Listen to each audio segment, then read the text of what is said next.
கழகங்கள், அரசு அலுவலகங்கள், பொதுத்துறை நிறுவனங்கள் உள்ளிட்ட பொது அமைப்புகளின் நிகழ்ச்சிகளிலும் தமிழ்த்தாய் வாழ்த்து கட்டாயமாக முதலில் பாடப்பட வேண்டும் என்ற இந்த தீர்மானத்தை ஒருமனதாக நிறைவேற்றி தர வேண்டுகிறேன். அடிக்கடி மாறப்படுகிற இந்த சூழலை மாற்றிட மாண்புமிகு முதலமைச்சரும் இந்த அவையும் பேரவைத் தலைவரும் அதை சட்டமாக்கி தந்தால் எவரும் இந்த தவறுக்கு துணை போக மாட்டார்கள். அதற்கு நிலையான, உறுதியான, இரும்புத்தன்மையான அதிகாரம் கிடைக்கும் என்ற நிலையில் ஆதரிக்கிற அதே நேரத்தில் சட்டவடிவமாக்கி தாருங்கள் என்ற வேண்டுகோளை வைத்து திராவிட முன்னேற்ற கழகத்தின் சார்பில் வரவேற்று அமர்கிறேன். வணக்கம். அப்படிப்பட்ட இந்த தமிழ்த்தாய் வாழ்த்திற்கு தமிழ்த்தாயின் தலைமகனாம், தமிழக வெற்றி கழகத்தின் வெற்றி தலைவராம், எங்கள் நெஞ்சமெல்லாம் நிறைந்திருக்கிற மாண்புமிகு தமிழக முதல்வர் கொண்டு வந்திருக்கிற இந்த தனி தீர்மானத்திற்காக அவரை இருகரம் கூப்பி வணங்கி வாழ்த்துகிறேன். சட்டமன்றத்திலே கொண்டிருக்கக்கூடிய தீர்மானங்கள் அத்தனையும் ஒன்றிய அரசு முழுமையாக ஏற்பதில்லை. எனவே நாம் தீர்மானத்தோடு நின்று விடாமல் இந்த கூட்டத்தொடரிலேயே சட்டமாக இயற்றப்பட வேண்டும்.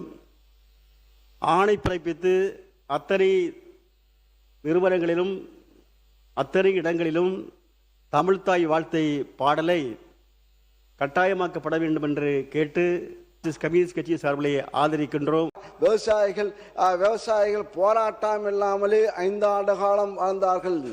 அதை பாராட்டணும். போன ஆட்சியில விவசாயிகள் போராட்டம் பண்ணி அவங்க மேல குண்டாஸ் போட்ட அரசு போன அரசு. எத்தனை பேர் குண்டாஸ் போட்டு அவங்க எவ்வளவு கஷ்டப்பட்டாங்கன்னு தெரியும். விவசாயிகள் போராட்டம் கடுமையாக அடக்கப்பட்டது, எல்லா இடத்திலும் அடக்கப்பட்டது. அவ்வளவு வழக்குகள் இன்னும் நிலுவையில் இருக்குது. அவர் எந்த போராட்டம் தெரியாம பேசுறாரு. அது திருவண்ணாமலை சிப்காட்டில் எடுக்கும்போது நடந்த போராட்டம், அதை பற்றி அவர் பேசுகிறார். விவசாயிக்கு நெல் விலையை உயர்த்தி அந்த வயலை உயர்த்தி இது கேட்கவே இல்லை.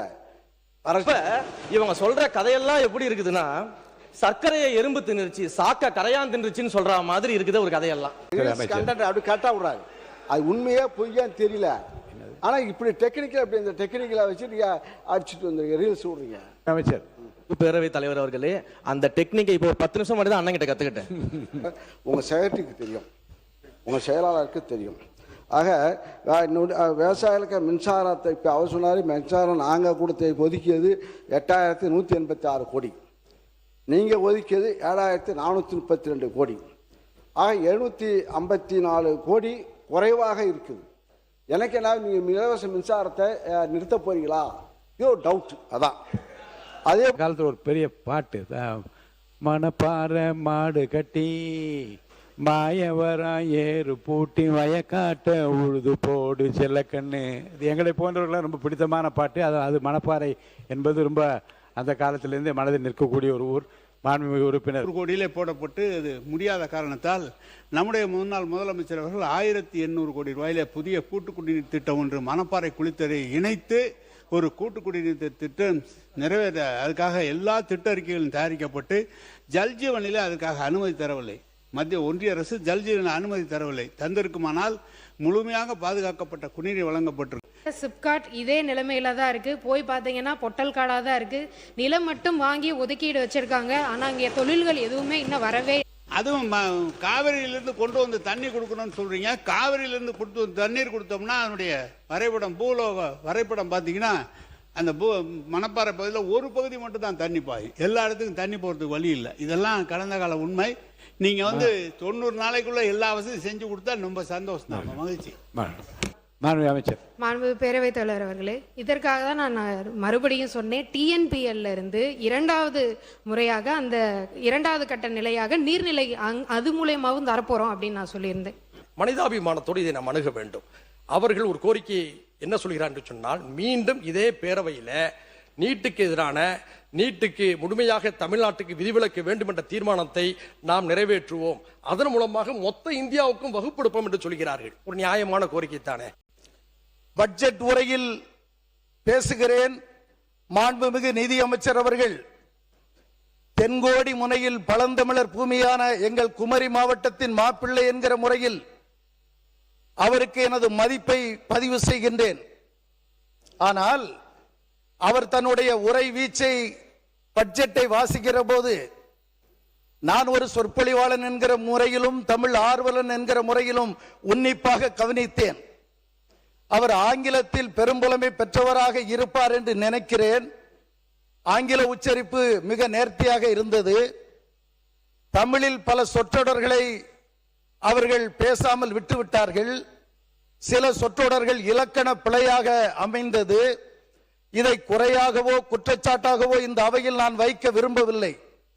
நமது பள்ளிக்கல்வித்துறை அமைச்சர் அவர்கள் தனது கட்சிக்காக வெகு சிறப்பாக வாதாடி பலம் சேர்க்கிறார் என்பதை நாங்கள் காண்கிறோம். நீங்கள் நமது நிதியமைச்சர் அவர்கள் வருங்காலத்தில் அந்த பிழையின்றி பட்ஜெட் வாசிக்கக்கூடிய வாய்ப்பு அவருக்கு இருக்குமேயானால் நீங்கள் அதற்கான முயற்சிகளை செய்ய வேண்டும் என்று பணிவோடு நான் கேட்டுக்கொள்கின்றேன். அன்பிற்கினிய சகோதரர் வாஞ்சையோடு எனது தமிழை பாராட்டி நிதியமைச்சர் என்னோடு தமிழ் வகுப்பு எடுத்துக்கொள்ள வேண்டும் என்று சொன்னார். அப்படி பார்த்தால் மதிப்பிற்குரிய எதிர்க்கட்சி தலைவர் என்ன சங்க தமிழிலால் பேசுகிறார், அவரே இயல்பான தமிழில் தான் பேசுகிறார். அப்படி வகுப்புகள் நடத்த வேண்டும் என்றால் நேர்மையான ஒரு நிதி நல்கைக்காக, நேர்மையான ஒரு நிதி பட்ஜெட்டை கூட்டத்திற்காக நிதியமைச்சர் ஒரு வகுப்பு நடத்த வேண்டும். அதில் அனைத்து கட்சி உறுப்பினர்கள் வந்து கலந்து கொள்ள வேண்டும் என்று உங்கள் மூலமாக கேட்டுக்கொள்கிறேன். நீங்க நேரம் என்ன சரி, உங்களை பார்த்து கருத்துக்கள் மட்டும் சொல்லுங்க சார். நான் பாஸ்கெட்பால் பிளேயர். ஆக்சுவலா ஒரு அஃபென்ஸா ஆடுவேன், டிஃபென்ஸா ஆடுவேன். எப்போ டிஃபென்ஸ் ஆடணும் எப்போ அஃபென்ஸ் ஆடணும் எனக்கு ரொம்ப நாளா நீங்க கத்துனீங்கன்னா நானும் கத்து முடியும். அப்படி வேணாம், குறுக்க பேச வேண்டாம். நான் உங்களை பார்த்தா பேசிட்டு இருக்கேன். ஒரு 30 to 25 இயர்ஸ் எஜுகேஷன் ஃபீல்ட்ல இருந்திருக்கேன். என்னோட கம்யூனிகேஷன் எல்லாம் இங்கிலீஷ்ல தான் இருந்திருக்கு. இப்போ இந்த மாமன்றத்தில் அவர் சொன்ன மாதிரி கொஞ்ச நாளாகவே உருவ கேலி பண்றது, பொதுவா சொல்றேன், ஜாதி ரிலேட்டடா பண்றது, பெண்கள் ரிலேட்டடா பண்றது, இப்ப மொழி ரிலேட்டடா வந்துட்டாங்க. செயல் மட்டும் சொல்லிட்டு இருக்காரு. எங்க தலைவர் இருக்காங்க. எனக்கு ஒரு மொழி என்னோட கிறிஸ்டியானிட்டி கற்றுக் கொடுத்துருக்கு. அன்பு மொழி, அமைதி மொழி, இரக்கத்தின் மொழி. இது பாதி பேருக்கு எவ்வளவு தமிழ் படிச்சாலும் தெரியாது. நான் பைபிளை படிச்சிருக்கேன், பார்ன் கிறிஸ்டியன். உங்களுக்கு அந்த மொழி தான் வேணும்னா நீங்க லோக்சபால உங்களோட மதுரை எம்பியா இருந்தாரு, மினிஸ்டரா இருந்திருக்கிறவர், இது வரைக்கும் 5 வருஷமா மினிஸ்டரா இருந்து 5 வருஷமா அங்க டேர்ம்ல இருந்திருக்காங்க. ஒரு நாளும் அந்த பார்லிமெண்ட்ல பேசுனதே கிடையாது. ஒரு தடவை கூட பேசுனது கிடையாது. அவரோட தலைவராக மகனா இருந்தார், ஒரு தடவை கூட பேசுனது கிடையாது. நாங்க ட்ரை பண்றோம், நாங்க முயற்சி பண்றோம். நீங்க சம்பந்தமே இல்லாம இந்த உறவு கேலி பண்றது, நான் சொல்றது இப்ப நல்லா நோட் பண்ணீங்க. கடந்த 60, 75 நாட்கள்லாம் மாண்புமிகு முதலமைச்சர் அவர்கள் துறை ரீதியாக நிறைய மீட்டிங் வச்சிருக்காங்க. அது ரிலேட்டடா சில ரிஃபார்மேஷன் பண்ணியிருக்கிறோம், நிறைய ரிஃபார்மேஷன் பண்ணியிருக்கிறோம். இப்போ கிட்டத்தட்ட பார்த்தீங்கன்னா ஒரு 70 நாட்கள் முன்னாடி இருந்ததும் இப்போ இருக்கிற நிலைமை என்ட்ரி டிஃபரெண்ட். கிட்டத்தட்ட 15,000 கோடி ரூபாய் ட்ரெஷரிக்கு வந்திருக்கு. 15,000 crores 65 டேஸ்ல மட்டும். இது ஈஸி கிடையாது, இது வெரி ஈஸி கிடையாது. இது because of the entire effort of the ministry. அதை விட்டுட்டு அதெல்லாம் பார்க்காம நான் உங்களுக்கு அட்வைஸ் கொடுக்குறேன், நீங்க தமிழ்ல இப்படி பேசி, எனக்கு யூனிக் இப்படிதான் பேச முடியும். அக்செப்ட் பண்ணுங்க. நான் உங்களுக்கோசம் சேஞ்ச் பண்ணிக்க முடியாது. நான் இப்படிதான் பேசுவேன். மக்கள் புரிந்து கொள்ளுகிற வகையில் நீங்கள் நன்றாக தான் பேசினீர்கள். அதோட பிரச்சனை முடித்து அதான் சொல்றேன். மாண்புமிகு பேரவைத் தலைவர் ரொம்ப லைட்டர் வெயின்ல எடுத்துக்கோங்க. இல்ல பெரிய கைடன்ஸ் பண்ற மாதிரி பண்ணக்கூடாது. ஏன் ஸ்டைல் இதுதான். அவருக்கோசம் நான் மாத்திக்க முடியாது, எல்லாருக்கோசம் நான் மாத்திக்க முடியாது. இல்ல மாண்பு உறுப்பினர் உட்காருங்க. மாண்பு அமைச்சர் கேலி பண்றீங்களா?